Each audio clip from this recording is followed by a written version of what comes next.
국민의힘 당원 게시판에 한동훈 대표와 가족 이름으로 윤석열 부부 비방글이 올라왔다는 의혹과 관련해 경찰이 당 사무처에 게시판 서버 자료를 보존해달라는 공문을 보냈습니다. 서울경찰청 고위 관계자는 오늘 정례 기자간담회에서 국민의힘에 공문을 보낸 것은 맞다면서도 내용은 구체적으로 확인해드릴 수 없다고 밝혔습니다. 의혹 사건 조사에서 자료 확보를 위한 선제적 차원의 조처로 풀이됩니다. 이게 중요한 이유는 차후 압수수색을 통해 서버를 확인할 수 있다는 것이고, 증거인멸을 한다면 이건 두창이 친위대인 경찰이 상당히 강도 높은 수사를 할 가능성도 보여집니다. 실제 오늘 국힘 최고위에서는 당무 감사를 해야 한다고 한동훈 면전에 직격을 하기도 했는데 아주 재밌습니다. 이렇게 여당이 분열하면 좋은 것은 한동훈은 게시판으로 겁을 먹고 지금 연일 이재명 대표만 공격하지만 결국 친윤들은 한동훈을 이준석 날리듯 윤리위를 통해 압박을 할 것이기 때문입니다. 결국 그러면 친한계도 카드를 쓸 수밖에 없을 겁니다. 다만 이 여론을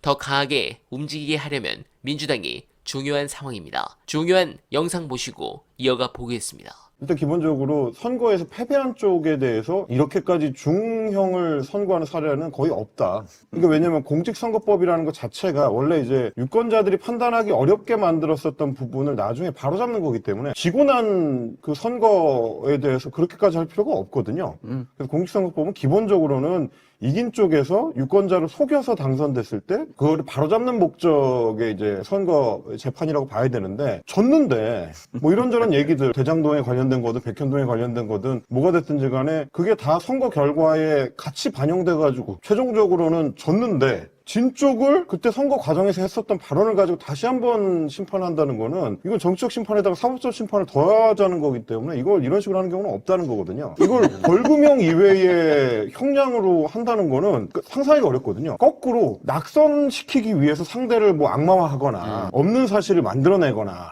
뭐 이러면 그런 경우에는 징역형으로 다스리는 경우들이 있지만 이건 자기 일이잖아. 자기 일에 대한 이야기를 말해서 변명을 하는 와중에서 나온 건데 그걸 가지고 징역형이 준다 그러면 어떤 정치인이 어디 나가서 어떻게 방송 인터뷰를 하고 어떻게 대담을 하고 뭐 이야기를 하겠어요. 그렇게 되면 끝이 없어지는 거죠. 네, 공감합니다. 이 골 때리는 판결은 앞으로의 선거 판도는 물론 대한민국 역사를 바꿀 중대한 궁예식 판결인 이유는 다음과 같습니다. 대선 기간 중 행위나 인쇄물이 아닌 발언에 대해 이처럼 중형을 때린다면 앞으로 정치 현장에서의 발언은 더욱 모호한 형태가 될 수 있습니다. 또한 이 대표 개인의 정치적 진로와 상관없이 금품 수수 등 구체적 행위가 없었음에도 10년간 피선거권을 박탈하는 것은 국민의 선택권을 사전 봉쇄하는 건 아닌가 하는 의문도 제기됩니다. 정치적 논박을 통해 유권자가 판단할 사안을 법률의 독점적 해석권자인 사법부에 모두 맡기는 것이 과연 우리 사회에 얼마나 유익한 일인지에 대한 의문이 들기도 합니다. 이렇게 되면 앞으로 선거 때마다 선거 과정은 물론 그 이전 후보의 발언 등을 샅샅이 뒤져 고발하고